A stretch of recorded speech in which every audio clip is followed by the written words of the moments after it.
Hello my dear friend, welcome to rainbow the story channel. आज इस कहानी का द प्रोफेसर ऑब्सेशन कहानी का एपिसोड 5 है।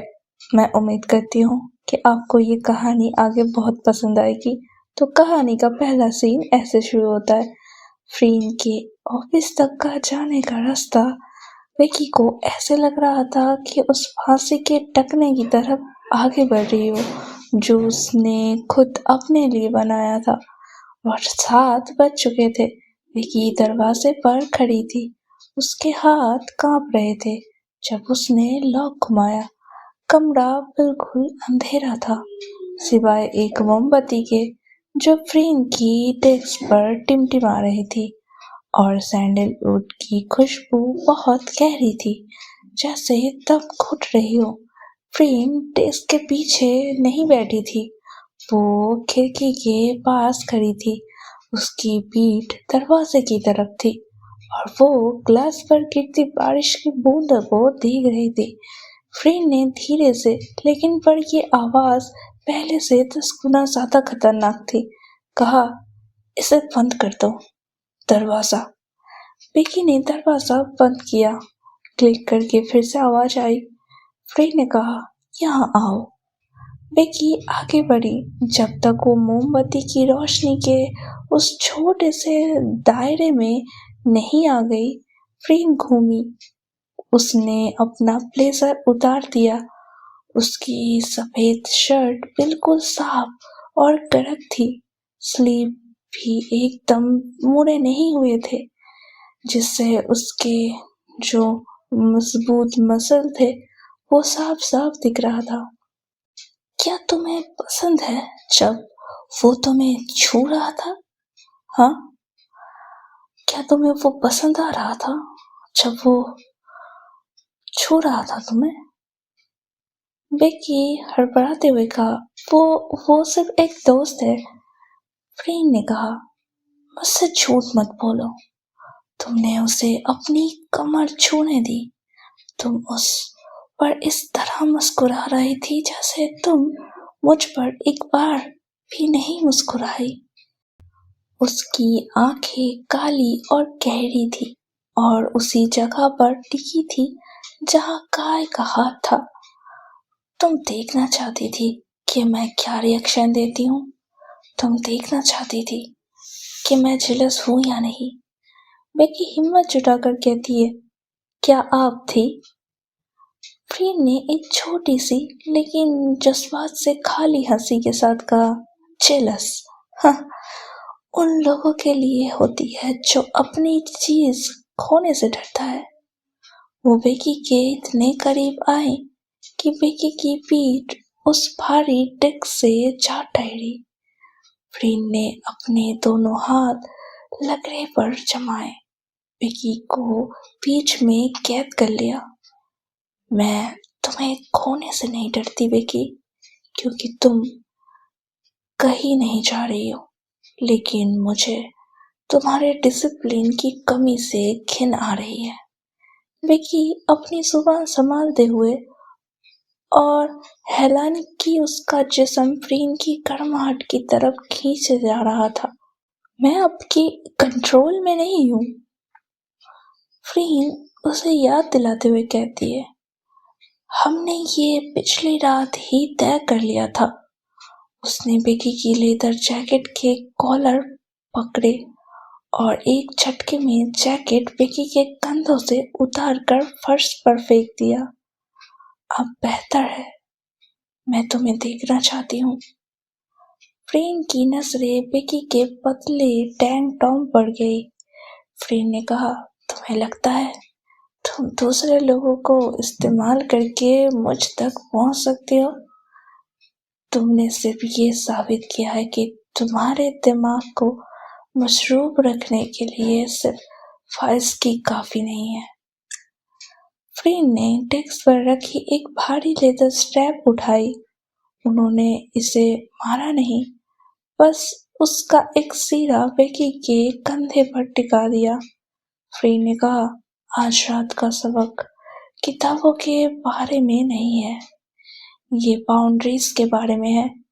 क्योंकि तुम्हें बाहर रेगुलर्स बनना पसंद है। हम अगले 3 घंटे तुम्हारी रेस्टोरेंट की प्रैक्टिस करेंगे। तुम यही खड़ी रहोगी, तुम हिलोगी नहीं, तुम बोलोगी नहीं और तुम मुझसे अपनी नजर नहीं हटाओगी। विकी गर्माहट महसूस करते हुए हाँफते हुए कहती है, 3 घंटे? फ्रेंड कहती है, जितनी बार तुम हिलोगी मैं 30 मिनट और जोड़ दूंगी। और हर बार जब तुम उस लड़के के बारे में सोचोगी मुझे पता चल जाएगा, मैं तुम्हारी आंखों में देख सकती हूँ। प्रीन अपनी कुर्सी पर बैठ गई, ठीक बेकी के सामने। उन्होंने अपने पैर क्रॉस किया और एक किताब उठाकर मोमबत्ती की रोशनी में पढ़ने लगी। उन्होंने बेकी को पूरी तरह इग्नोर किया, लेकिन इतनी नजदीकी बेकी के लिए अजाब थी। 30 मिनट गुजर गए। बेकी की टांगें दुखने लगी थी। खामोशी किसी बोझ जैसी लग रही थी। उसका ध्यान भटका। उसने फर्श की तरफ देखा। उसने सोचा कि काय उसे कैसे देख रहा था। फ्रीन ने किताब से एक जोर सी थवाक आवाज आई। फ्रीन ने किताब से ऊपर देखा तक नहीं, पर उसने अपना हाथ डेस्क पर जोर से मारा। फ्रीन ने कहा, मुझे देखो। बेकी ने झट से सर उठाया। फ्रीन किताब के ऊपर से उसे घूर रही थी। फ्रीन सरगोशी में कहती है, मैं महसूस कर सकती हूँ तुम्हारा दिमाग भटक रहा है। फोकस करो बेकी, इस बात पर फोकस करो कि तुम इस कमरे में मेरे साथ कैद हो। इस बात पर फोकस करो कि सिर्फ मैं ही हूँ जो तुम्हें बता सकती है कि कब सोना है, कब खाना है, कब किसके साथ नहीं मिलना है और कब सांस लेनी है, कब मेरे करीब आना है, कब मेरी बाहों में रहना है। फ्रीन खड़ी हुई और बेकी के पीछे चली। वो इतना करीब हुई कि उनके होंठ बेकी के कान से टकरा रहे थे। फ्रीन ने कहा, तुम्हें मेरी अटेंशन चाहिए थी ना? अब तुम्हारे पास मेरी पूरी अटेंशन है। इसका हर एक सेकंड तुम ले सकते हो। बेकी का जो घुटना था अब लड़खड़ाने लगा, पर फ्रीन के हाथ ने उसकी कमर पकड़ ली। फ्रीन ने कहा, अभी गिरना मत, हमने तो बस अभी शुरू किया है। दीवार पर लगी घड़ी आधी रात की तरफ बढ़ रही थी। बेकी का पूरा जिस्म कांप रहा था। उसके पैर अब जवाब देने लगे थे और भारी हो चुका था और उसकी पीठ की मसल बहुत ज्यादा दुख रहा था। बेबसी और थकान के आंसू उसकी आंखों में भर आए, जिससे उसे फ्रेम धुंधली दिखाई देने लगी, जो बिल्कुल सुकून से बैठी थी और उसे ही घूर रही थी।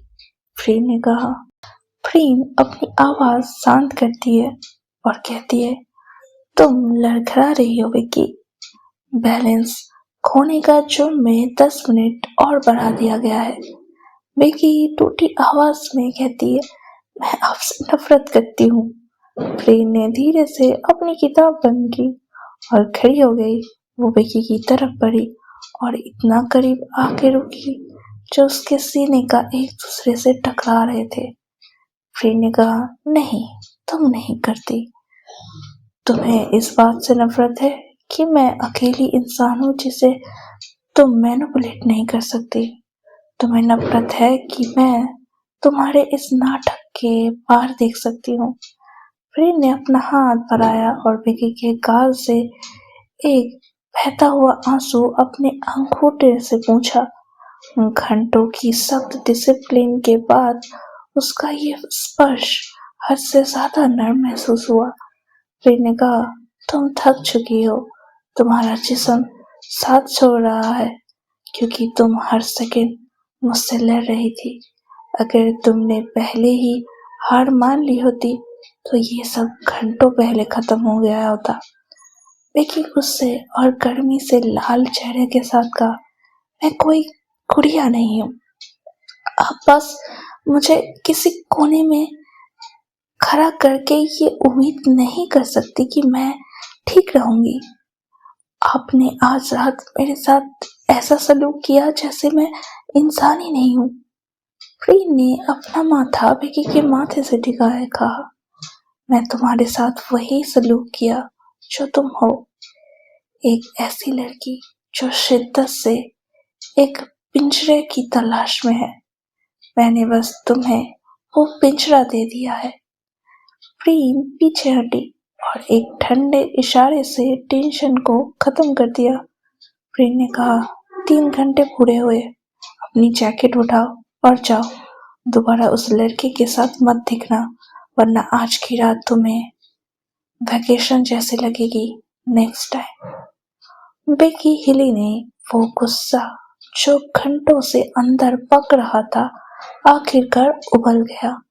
वो सिर्फ थकी हुई नहीं थी, वो जलील महसूस कर रही थी और वो फ्रीन को ऐसे ही चोट पहुंचाना चाहती थी जैसे फ्रीन ने उसके ईगो को पहुंचाई थी।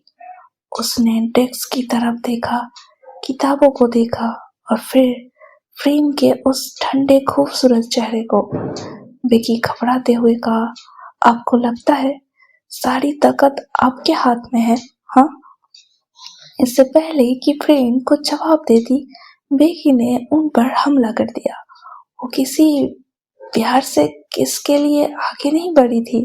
वो पूरी शिद्दत से फ्रीन से टकराई, उसके फ्रीन की सफेद शर्ट के कॉलर को पकड़ा और उसके एक डिस्परेंस के साथ नीचे खींचा। बेकी ने अपने होंठ बेकी के होंठ पर दे दिए और उनके नीचे वाले होंठ को जोर से काटा, जिससे खून निकलने लगा और उस खून का नमकीन महसूस हो रहा था फ्रीन को। ये एक एग्रेसिव, बिखरा हुआ, सजा देने वाला किस था। एक खामोशी उस कंट्रोल को वापस छीन लेने की जो फ्रीन ने उसे लूटा था। बेकी ने अपना सारा गुस्सा, अपना अकेलापन और अपनी उलझी हुई ख्वाहिश इसमें उलट दी। उसके नाखून फ्रीन के कंधों में धंस गए। एक पल के लिए फ्रीन हैरात में जम सी गई थी। फिर बेकी ने महसूस किया कि फ्रीन के हाथ उसकी कमर पर आए और उनकी पकड़ इतनी सख्त थी, यकीनन उसके कमर भी दर्द कर रहे थे। बेकी ने एक डार्क और शिकारी भूख के साथ पलटकर किस करना शुरू कर दिया, जिससे बेकी की सांस अटक गई। लेकिन इससे पहले कि बात आगे बढ़ती, बेकी ने खुद को झटका से अलग कर लिया। वो गहरी सांसें ले रही थी, बाल बिखरे हुए थे और उसके होठ पर फ्रीन का खून लगा था। फ्रीन वही खड़ी थी, आंखें फैली हुई और गहरी, सीना धड़क रहा था। उसका वो परफेक्ट सुकून आखिरकार टूट चुका था। पहली बार प्रोफेसर बिल्कुल बिगड़ी हुई दिख रही थी और बेकी ने जीत और गुस्से के साथ कहा, ये मत समझना कि आप जीत गए। बेकी ने फर्श से अपनी लेदर जैकेट उठाई, मोड़ी और दरवाजे की तरफ भागी। उसने झटके से लॉक खोला और दरवाजा जोर से बंद किया, जिसकी गूंज उस खाली और अंधेरे कॉरिडोर में देर तक सुनाई दी। उसने फ्रीन को उस टिमटिमाती मोमबत्ती की रोशनी में वही खड़ा छोड़ दिया जहां फ्रीन की जुबान पर अब भी बेकी का जो अपने दांतों से उसका होठ काटा था वो चल रहा था। अब आज की कहानी का ये एपिसोड यही पे एंड होता है। If you like this episode, then please do subscribe and see you in the next video. Stay tuned, guys. Bye.